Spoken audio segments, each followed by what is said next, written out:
नमस्कार, मैं हूं आशीष चित्रांशी और आप देख रहे हैं the news launcher. Rahul Gandhi विदेश क्यों गए हैं? यही रोना है भाजपा के सभी नेताओं का और भाजपा की इकोसिस्टम में शामिल अंधभक्तों का, ट्रोलर्स का। आखिर राहुल गांधी विदेश जाते क्यों? विदेश जाकर करते क्या हैं? बड़ी चिंता थी भाजपाइयों को।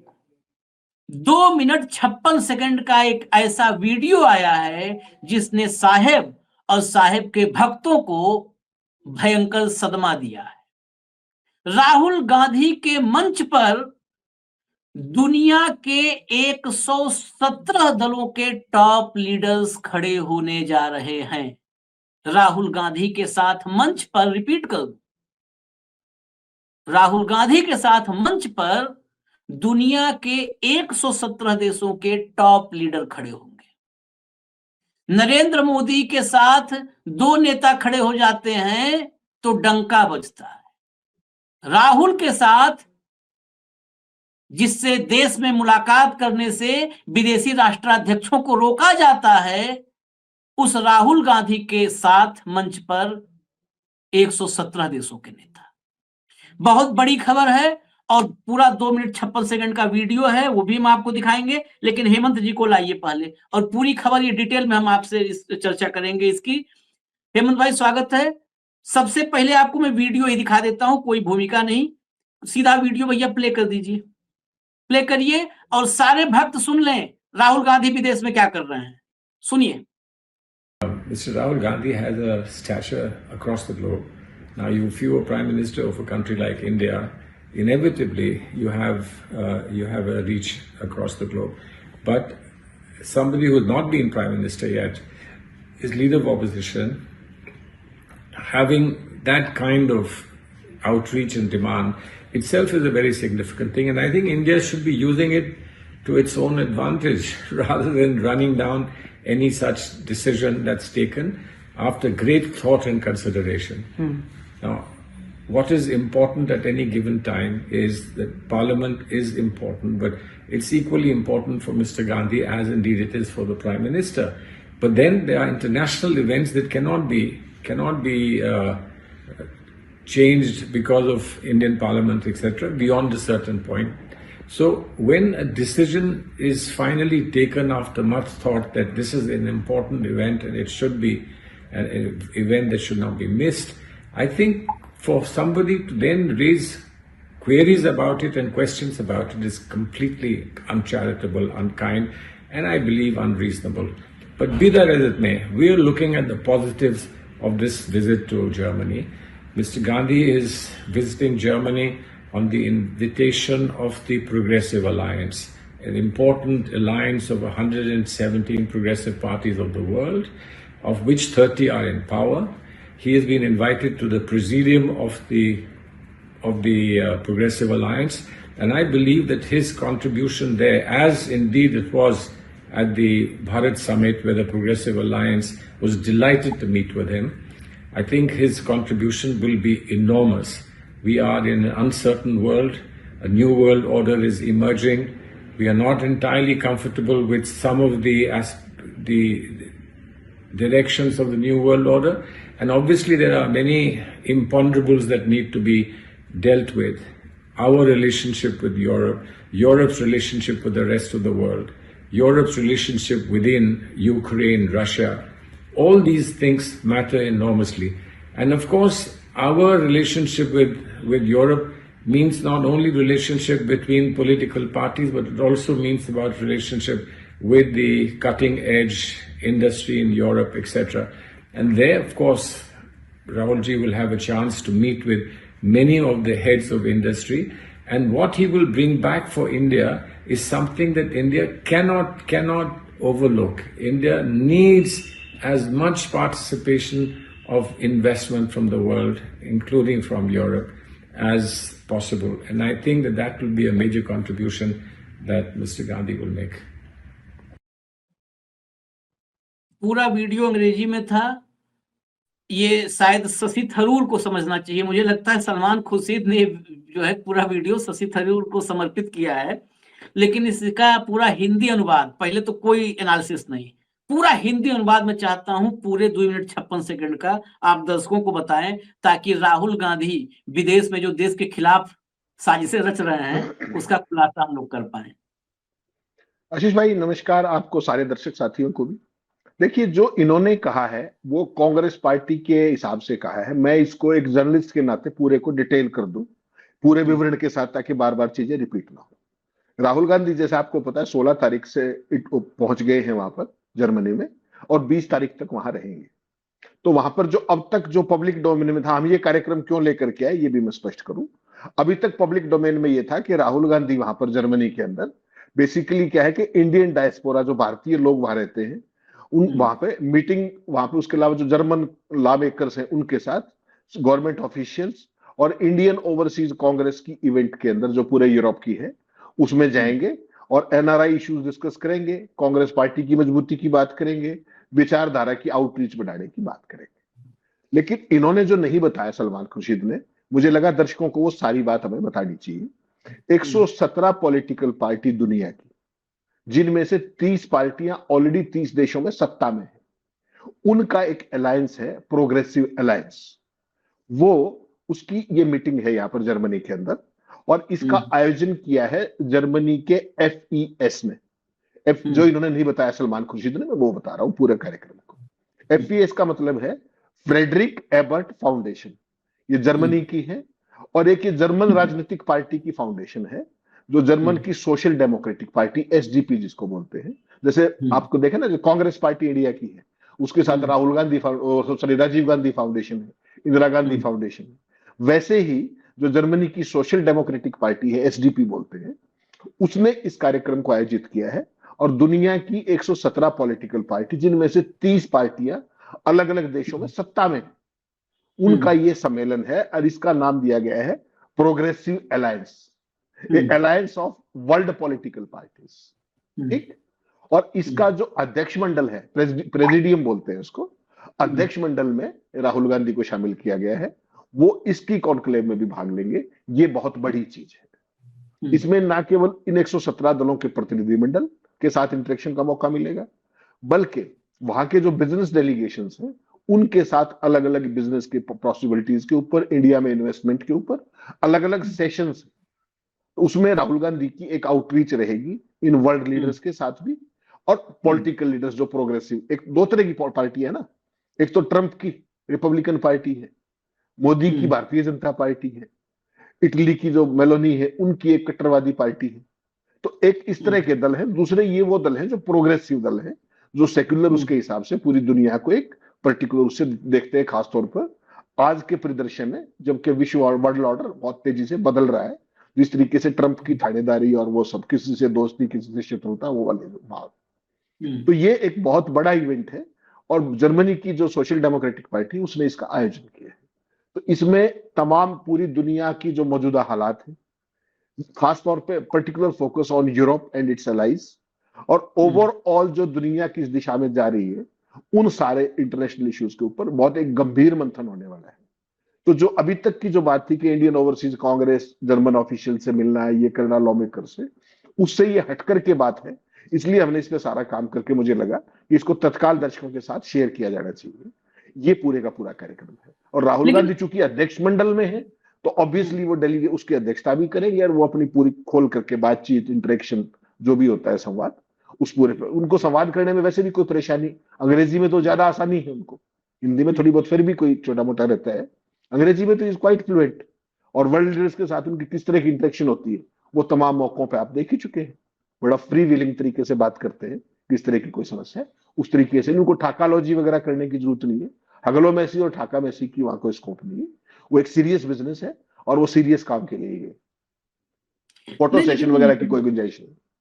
मोदी जी, देखिए एक बात सब ठीक है, आपने ये बता दिया, सलमान खुर्शीद ने अंग्रेजी में, उसको आपने हिंदी में पूरा उसमें इंफॉर्मेशन ऐड ऑन करके सब बता दिया।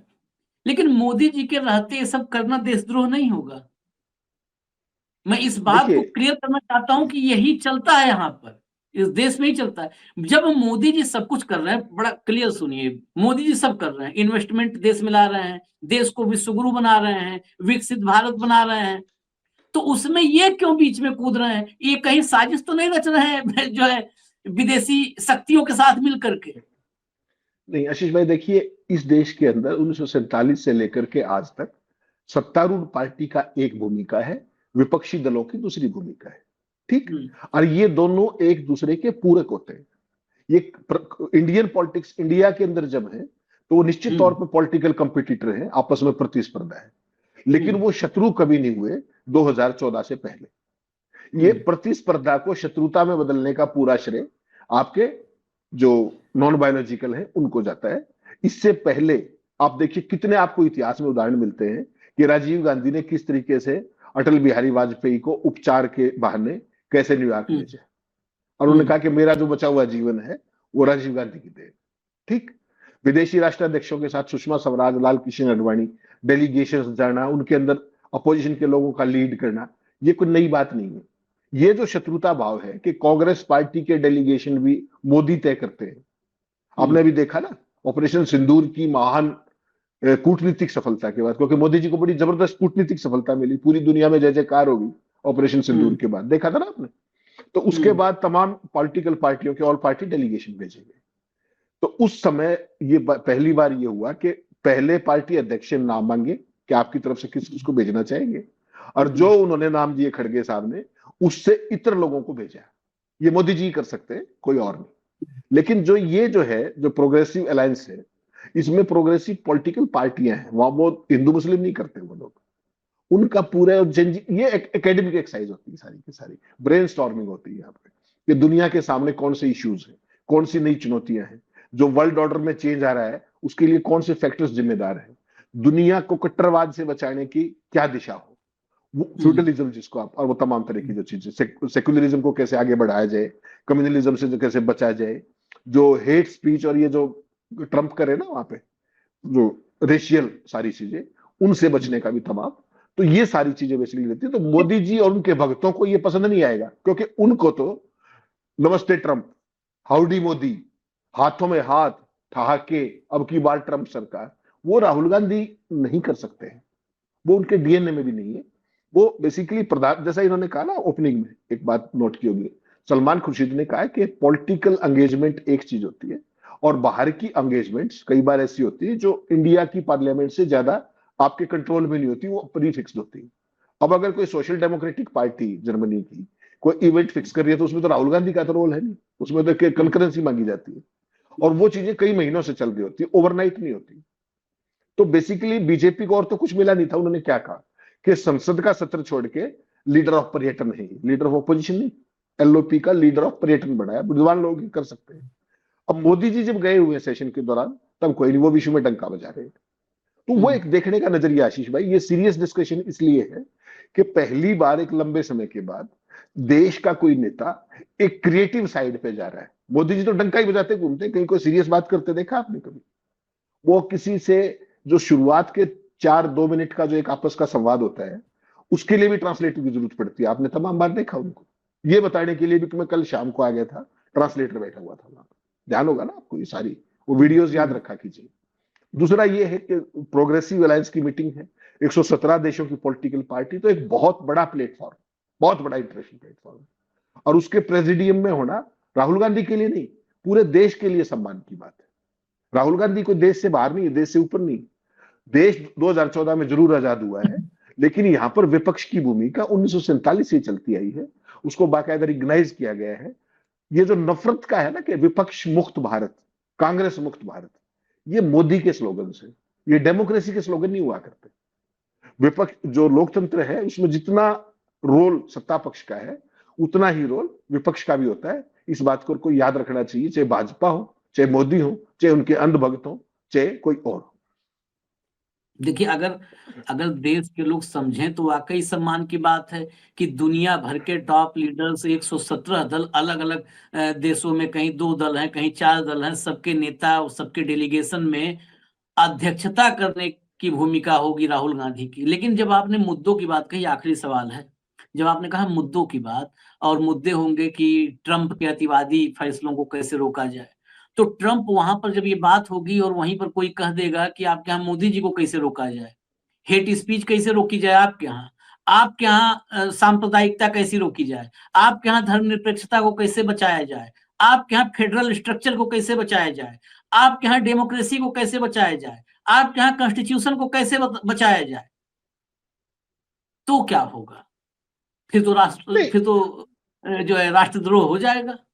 नहीं आशीष भाई, देखिए किसी भी चीज को देखने का, फिर मैं कह रहा हूं, नजरिया है।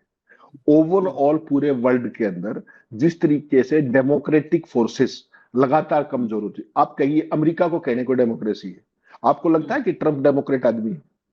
जिस तरीके से वो भाई फैसले करता है, जो यूएस कांग्रेस का अधिकार क्षेत्र है, जो ये अपने टैरिफ वगैरह लगाना, वो भी भाई खुद ही लगा देता है, एक ट्वीट करता है और अगले 1 घंटे में टैरिफ लागू हो जाता है। Is it a democratic process? और उसका कितना इंपैक्ट है वर्ल्ड ऑर्डर के ऊपर, उसकी आप सहज कल्पना कर सकते हैं। और इस तरह की जो अतिवादी ताकतें हैं, वो दुनिया में रह रह करके सिर उठा रही। और दुर्भाग्य की बात यह है कि वही देश, उनसे हमारे फ्रेंडली दो वो हो सकते हैं संबंध, कैसे भी हो सकते हैं। आज से ट्रंप आए 20 जनवरी को, उससे पहले 20 फरवरी को शायद, उससे पहले अमेरिका के साथ किस पटड़ी पे संबंध थे? और जो मोदी उनके लिए वोट मंगा करते, आज उनका नाम लेके भी मतलब हिम्मत नहीं पड़ती। तो बदली है ना चीजें। चाइना के साथ आपकी परिस्थितियां ठीक नहीं है। रशिया के प्रेसिडेंट अभी पुतिन साहब आए थे, कहां तो आप S-500 लेने की बात करते थे उनके आने से पहले, ठीक, Su-57 की बात करते थे, और कहां पर आपने क्या किया, कहीं ट्रंप नाराज ना हो जाए।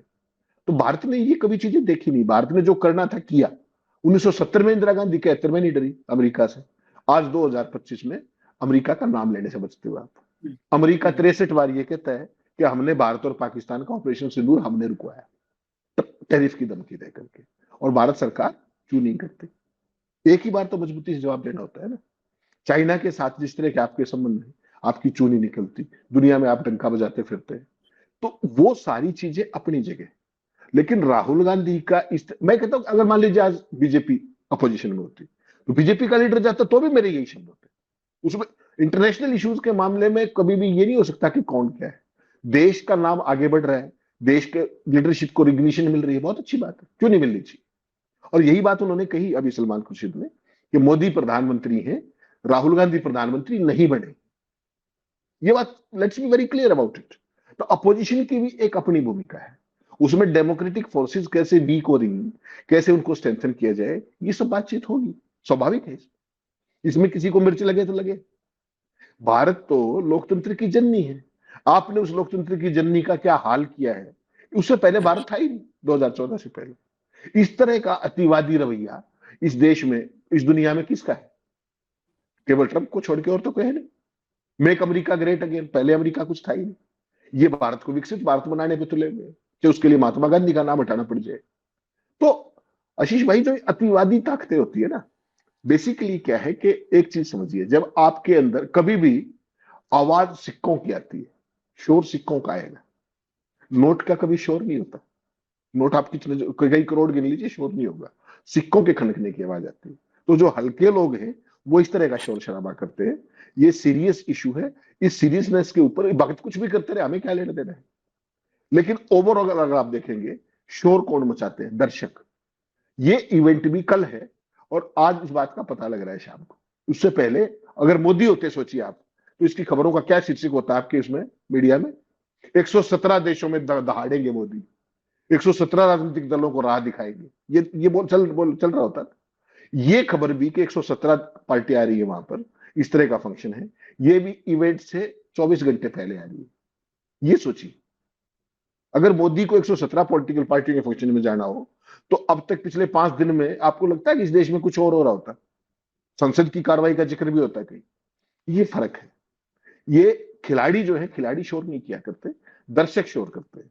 तो ये जो इतने भक्त आप देखते हैं, अंधभक्त, इनका काम है शोर करना। खिलाड़ी अपना काम करते हैं, अपनी प्रैक्टिस करते हैं, उनकी एक अपनी तपस्या है, वो अपना काम करते हैं। ये बात इससे साबित होती है कि खिलाड़ी शोर करते हैं। हमारे यहाँ तो सबसे बड़ा खिलाड़ी जो है, अक्षय कुमार की बात नहीं कर रहा हूँ, जो सबसे बड़ा खिलाड़ी है वो भी शोर करता है। खैर, इस पूरे मामले में अगर मोटा मोटी 4 लाइन में इसको देखना हो, तो मैं इसको इस नजर से देखता हूँ। सलमान खुर्शीद ने एक लाइन कही, वही लाइन बेसिकली पूरे का सारांश है। राहुल कभी प्रधानमंत्री नहीं बने हैं और मोदी 11 साल से प्रधानमंत्री हैं, लेकिन राहुल गांधी की ग्लोबल एक्सेप्टेंस है, यस, ग्लोबल एक्सेप्टेंस है, ये बात समझना होगा। और बेहतर तुलना करना हो तो शायद हेमंत भाई नहीं करते हैं, तो मेरी मजबूरी है करना। मोदी जी भी ऐसा नहीं है कि प्रधानमंत्री ही पैदा हुए थे, मोदी जी भी 14 प्रधानमंत्री बने ना। लेकिन मोदी जी को प्रधानमंत्री की कुर्सी पर बैठाया जब देश ने, उससे पहले मोदी जी को वीजा तक नहीं मिलता था विदेश में। अमेरिका। समझिए, फर्क देखिएगा।